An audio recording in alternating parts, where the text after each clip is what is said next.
Hello and welcome to Up the Villa podcast. This is our final match preview of the season, which is really, really sad. So if you could subscribe to our channel, like this video, get involved in the comment section down below, that would be highly appreciated. And if you do watch us and you are not subscribed, please just pause this video, click that button to subscribe. It'll mean the world to me, Justin, Ryan, Hannah, everyone that's involved in this podcast, to just end the season on a massive, massive high. We have loads of content coming over the summer as well, so be sure to stick around, stay tuned for all that. We've got some real good stuff lined up as well. So, Justin, how are you? You all right? All right, mate. Yeah, you not too bad. Yeah, good. So, Aston Villa won, Burnley won, and for me, it was all right, to be fair. I'm not going to come on here and be really, really negative and say it was really, really shit, because I actually don't think it was. I thought we played really well against Burnley. I thought we did well. I thought there was things that we did really well. I thought we worked the ball well at times. I mean, we created that many chances, so many chances, which is the most negative part about it. The frustrating thing is that we just couldn't get more goals, but Nick Pope was fantastic, weren't he? And we spoke about this in the match preview, that Burnley were coming to get a point. They were coming to get a point or get a win to stay in the Premier League. And Nick Pope, for me, has kept them in the point was absolutely huge. So what I'm going to do, just get on the screen now. I'm just going to get a few little stats up of the game, and we'll run through it with Justin as well. So, right, here we go. Let's get into it then. So, Justin, talk to me about Carney Chukwuemeka. What are you saying? Because he started this game. We called him to start the game, and I just thought he'd start. I thought he'd get his start, and we'd see what he's all about. But for me, that first half, I felt like he was part of our problem. He just weren't linking up with Watkins, was he? He weren't linking up with Buendia. I just don't get what he does. It was a very frustrating night for him, and watching him was as frustrating as I think he was on the pitch, because he just never got going in the game, did he? We've seen him a few times in the reserves and the under-23s coming through, and he's always been outstanding. And we know the kind of player we think he's going to be for us, or could be for us. And we've been crying out for him to be given a bit of a chance in the team. And last night, you called it spot on, to be fair, in the preview, that he's going to get given a start, and he did. And I was excited when the team news dropped. I thought, yeah, go on then, show us all what you've got. This seem to have this bit of a big ego that you want to move if you're not getting minutes. So that means you're backing yourself to be a real star and backing yourself to play regularly in the Premier League. If you're not going to sign with Villa where you're getting minutes here and there, that means that you think you're good enough to play longer and more regularly. And he was disappointing, wasn't he? I watched him really intently. Where I sit in the middle trinity, you can see down on the pitch, and he's very much in the mould of like a Pogba. I'm not saying he's as good as Pogba was, but he's sort of his stature, his size, the way he moves around, and he never really seemed to get going at all. He was quite leaden-footed. He wasn't on his toes. He was just sort of walking around. He didn't seem to be demanding the ball. And when he got it, he was sort of putting a foot in, a half-hearted foot in for a tackle. And, things kept breaking down around him. I don't know. I just don't know whether his mind was right. I'll come in here and I'll be as honest as I'll just be honest. I feel like he needs to learn his trade. I feel like he needs a loan, because I just feel like at this moment in time, this season, he's basically had a season wasted, because he's been in and around he's been training in and around the first team, and that's okay. That's okay if you say like a 16-year-old, I don't know, like that Tommy O'Reilly, he's in and around the first team, he's training, but then he goes back and he's playing his football for the under-23s, whatever age he's playing at, right? That's okay. But I just think with Carney, he's playing with the first team, and when he comes in, we're not seeing anything. And I feel like, you look at players like Cameron Archer that have gone away, have gone to the Championship and absolutely scored goals and done really well. I just feel we can't. I feel like he needs that. I feel like he needs a I agree. loan to a championship to discover who he is, what he is, and then come back. Do you know what I mean? I just feel like Yeah. this season he's been in around the first team, floating around, and done absolutely nothing. I don't want to go in on him, but I'm just thinking like No, I know. But I he's mean, we across. decided not to talk about him, didn't we, a few weeks ago, because of this ongoing contract dispute seems to be behind the scenes that he won't sign the new deal. And there was rumours a couple of weeks ago that he'd signed this new deal, and 60 grand a week was mentioned. We don't. None of us know how much truth in any of these rumours, but this contract dispute all season has robbed him, like you say, of a whole season.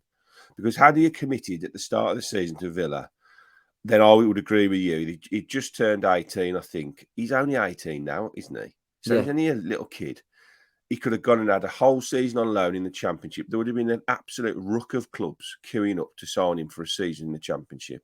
And he could have had an amazing experience somewhere, got loads of minutes, shown the manager, like a few of the others have done, they've gone out on loan, that he is good enough to play. And if he is good enough, he obviously, I keep saying about his ego, I don't know the kid, I don't know him. These are all things that you just surmise him from listening to what's going on around him and what you see on the pitch. He seems to really back himself, which is fine. That's absolutely fine. I'm good. I can play at this level. I deserve to play in this first team. Sound brilliant. Sign the deal.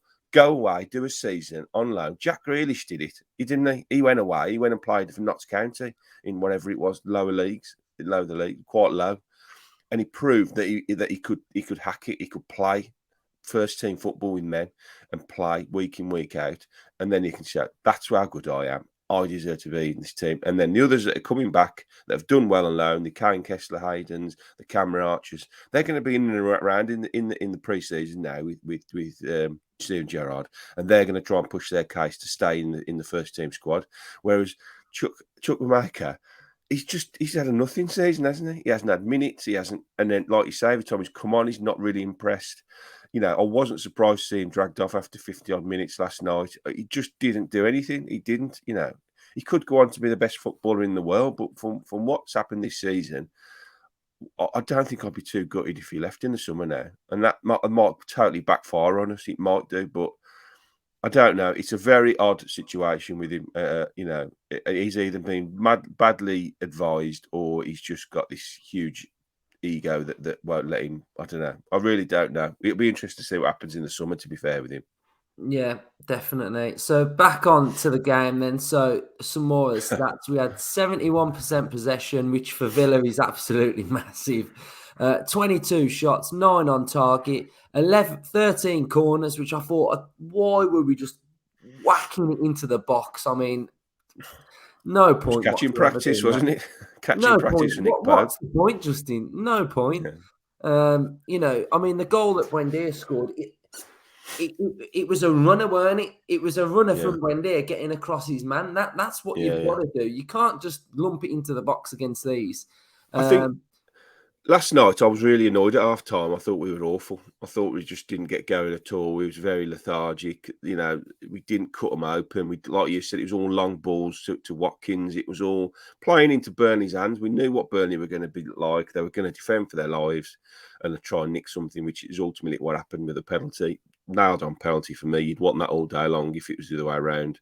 So no complaints there, really. So I was really annoyed at half time. And I think my annoyance at half time probably followed through to the end of the game. So I was a bit annoyed we only drew 1-1. But this morning, waking up, I think I've had a little bit more of a think about it. I watched a bit of the highlights again last night.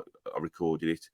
And I think you're right. I think Nick Pope basically kept him in the game. We could have won that 4-1 easily. Yeah. I mean, I think Emi Martinez obviously made a really good save. And that block from Tyrone Mings, who I thought was our man of the match by a country mile, was just unbelievable. That's an unbelievable block. That's as good as a goal, isn't it? Yeah. So overall, I think I was probably a bit harsh last night when I came back, but I think I was just annoyed that we drew the last 2 games at home and we wanted to go out on a big high, didn't we? But I think ultimately, yeah, we probably the draw was fair on Burnley, to be honest. Because of the performance of the keeper, solely because of the performance of Nick Pope. Some of the saves were outstanding, and that's what they needed to do, and they did it. Fair play to them. Yeah, definitely. Fair play. And yeah, really good point for Burnley then. So that moves us on now to Manchester City at the weekend. Oh my God. I mean, just look at the state of this game. Steven Gerrard as Villa manager, Coutinho, Liverpool player, Jack Grealish playing for Manchester City, Aston Villa playing against Manchester City. Oh, it's a mad one, isn't it? Do you know what? Right, I would love it if we can shit house these. I would love it. If we've got one more big performance in us to just get something from this, it would be absolutely amazing. I think it's obviously gonna be difficult. It's classic Villa. We're probably gonna lose 5-0. But yeah, I mean, if I'm being totally honest as well, I prefer Liverpool to win the league. I think I prefer Klopp over Pep, and I prefer Liverpool over City. But they both deserve to win the league this season, don't they? They've both been that good, and there's probably going to be a point in it come the end of it, and it's just mental, really. But yeah, thoughts on it then, Justin? I think it's going to be 1 in a million chance, to be fair, the way we're playing at the moment, the way, City at home having to win one more game to win the league. Yeah, our record there is abysmal, absolutely abysmal. Are they It's not starting to bottle impossible. stuff though, Justin? You what, mate? Are they starting to bottle stuff? Well, you don't know, do you? They might do. I don't care who wins the league, if I'm honest. I don't like either of the fan bases for different reasons. I couldn't give a monkeys. And ultimately, whatever happens on Sunday, sorry, they're going to have won the title before that, really, because City more than likely going to beat us, and I think Liverpool will beat Wolves as well. So I think, like you say, I think it'll be a point by the end of the day anyway. You never know. Strange things happen, and if we beat them, it's not us giving Liverpool a title. Like you say, Liverpool have had an outstanding season, so they deserve to win it. Whoever wins it deserves to win it, I think. But we've got a monumental task on our hands, and in our current form and in our current predicament where we sort of can't really get going at the moment, then to suddenly turn on and go away and beat Man City, something I don't think we've done for about 10 years, have we? Their place. Are we going to do it? If Liverpool fans are holding on for us to beat them, then I think that could be in for a bit of a shock on Sunday. But who knows? Who knows? Stevie G will hopefully have them up for it. He rested a couple of players last night ready to play on Sunday, Coutinho being the main one, who I thought did have a big impact last night when he came on. He just wants that ball all the time, doesn't he? So, yeah, tough ask. Very tough ask. Right, let's go. Last predicted lineup of the season as well. This is going to be the lineup, right? Martinez, Luca Dean, Mings, Chambers, Cash, Yeah, Nakam, I agree. Ramsey, McGinn, Coutinho, Ings, and Watkins. That is what I think he'll do. What So are you you think he's doing? dropping Dougie Louise? Yeah. I don't know. Because the reason why I think this as well, and this was one negative I thought of the Burnley game. Why didn't we have two strikers up against their back line? Yeah, I mean, considering we battered them at their place with I, movement I, off I the kind ball of and two thought, strikers, yeah. Why didn't he do it again? Because he yeah, worked a that's treat at what I their thought. place. So was he resting Danny Ings as well? I don't Maybe, know. and I think he wanted to get Chukwuemeka on the pitch by the look of it, so that was the way to get him on, wasn't he? Hmm. In a position where he could try and impact on the game going forward, which he didn't particularly work, did it? I would probably, I don't know. I'm not far away from your team. Would you go two up front against City away?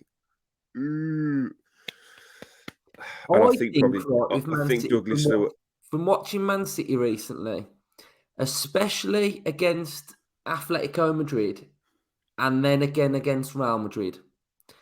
If you go for it and Yeah, really go for it against them, and you ask them questions, they don't actually. look that strong. From watching those two games, especially after Real Madrid, I thought they were phenomenal that second game Yeah.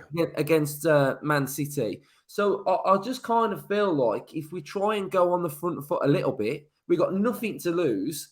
Occupy their defenders as well. Then It's the eternal problem, isn't it? Do you sit back and try and soak up the pressure, which inevitably is going to be incessant, relentless? Just we can't like do that. well, no, because eventually This Villa one of side our can't do that. as we've proven time and time and time again this season, we've got a mistake in us, haven't we? And a team that's just totally in our half, just passing it around. Eventually, and with the quality they have, they will open us up. And once the first one goes in, your game plan's out the window. If it's in the first 10 minutes, what do you do then? Do you just try and defend a 1-0, a 2-0, a 3-0? So why not go for it? We're all pretty much, if we're all honest, we're all expecting to get beat and possibly, I dare I say, heavily on Sunday.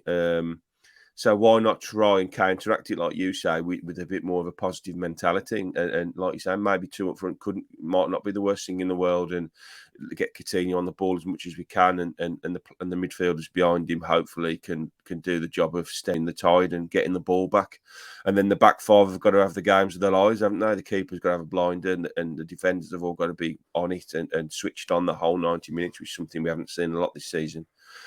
It's a big ask, isn't it? Like we've said, it's got to be the perfect game plan. Everybody's got to play really well. City have got to be off it on the day, and then if and when we do get the odd chance, it's got to be buried. There's none of this 3, 4, 5 chances and hope one of them goes in. It's one chance, one half chance maybe, and it's top corner job, and you 1-0 up. That's how it's going to be, or a penalty. It is, isn't it? That's the way. That's the way you win these games, where you're not expected to get anything out of, and they might hit the bar, the post, miss a couple of sitters, and we come away with a 1-0 or a 1-1. Who knows? But we're not going to go there and batter them and win 3-0. That's just not going to happen. In our wildest dreams. But so he's got to have a really good game plan. He's got to have the mentality of the team's got to be absolutely bang on, and that game plan has got to be executed to the letter with everybody on top form. Is that going to happen after this season? Probably not, but to be fair, we live in optimism. It would be typical Villa to beat Man City. Last game of the season. Why not? We've said this before. We have a terrible record against the top four. I don't think we've beat one of the top four, have we, this season?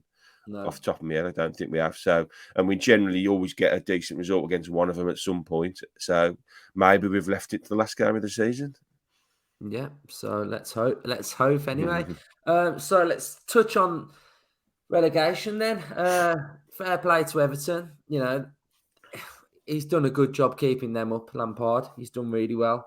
But like I said at the start, I genuinely feel like that point against us for Burnley, that will be the point that keeps them up. I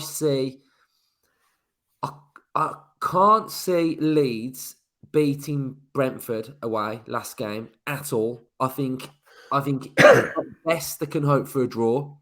Haven't they got a bit of needle with Brentford as well? I'm sure there's a lot of needle with Brentford. There's a lot of needle. They don't like each other. No. I think their fan base, they were mocking the manager of Brentford, weren't they? I know the players were, weren't they? Yeah, with the trophy. When Leeds with the trophy, won the league, didn't they? They were singing something about Thomas Frank or something. So there's a real Ivan Toney's picked up on that. I've seen that on Twitter. So they're going to be buzzing to try and send them down. I was hearing that Thomas Frank, he loves that little bit of added spice in games as well. So it really motivates them as well. So I can see Leeds getting a point at the best because, Brentford have had a real good season, haven't they? And they've done really well, and they'll want to end it on a high. It'll be a bit of a party atmosphere there for them, and I think they'll all be well up for it. So, I can see them getting something. And Burnley against Newcastle, I think you don't know what it took out of Newcastle, the Arsenal game, because they played really well, didn't they? And I just think Burnley... Because they're at home, aren't they? Yeah. I think Burnley will stay. What do you think? Yeah, I think I said a few weeks ago I fancied Leeds to go down, and I don't change from that now. I think that point, whilst I wanted Villa to win, I think that point has probably kept Burnley up last night. I really do, and that albeit for that block from Mings, they'd have had all three, and they probably would have been massively in the driving seat. So Leeds got to be grateful that about Tyrone Mings has given them a bit more of a shout than they would have had. So yeah, for me, I think with this needle between Brentford and Leeds are in horrific form. They've had two players sent off recently. They've got injuries coming out their ears, so it's going to be a big tough ask. Brentford have had a brilliant season. They've done really well, with Christian Eriksen pulling the strings. I think it's going to be a tough ask, but obviously Newcastle have been in decent form, but Burnley are at home, and I think that's all you can ask for, really, when you're in one of these make or break 50-50 games where you've got to get something. They showed last night with a few players out injured that they fought for everything, they battled for everything, they had a bit of luck, which one of these teams is going to need. It might be a penalty, it might be deflected own goal or something, because they're going to be really edgy affairs. But I think, if I had to put my house on it right now, I would say Burnley have just about done enough to stay up, because I don't see Leeds beating Brentford. I might be wrong, but I don't see them beating Brentford, which would mean that Newcastle would have to go and beat Burnley then for Leeds to stay up, which I don't think will happen. No. Cool. Right. So we'll sort of end it there then. So what we're going to do now going forward is we've got our match reaction on Sunday evening. So that'll be after the game. Probably not straight away, but it'll be out on Sunday. Following day on Monday, we're going to have our season review. So that'll be coming out. We're going to go live for that as well. So that'll be a live episode Monday night for our season review, talking about everything to do with the season. You can join us, grab a drink, grab a beer or whatever, a tea or a coffee, and just sit down and, we'll probably be on for over an hour. So that'll be a nice one for that.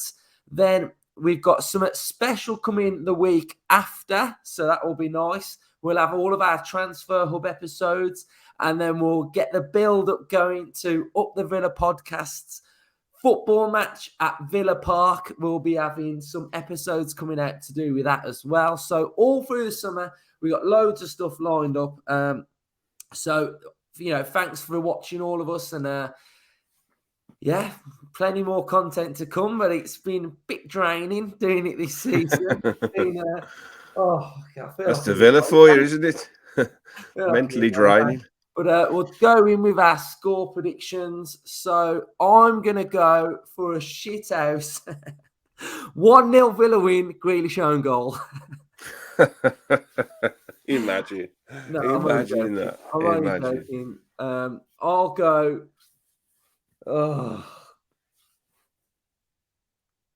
I'll go 3-1 Man City. Justin? Yeah, I think we'll get beat. I don't want to really try and even guess what the score could be, because it could be anything. Praying for a miracle, but unfortunately, I think we're going to get beat. Right, we'll end it there then. Nice, just positive ending. Honest. Yeah, anyone else but City, but there you go. Right, see you later. Up the Villa.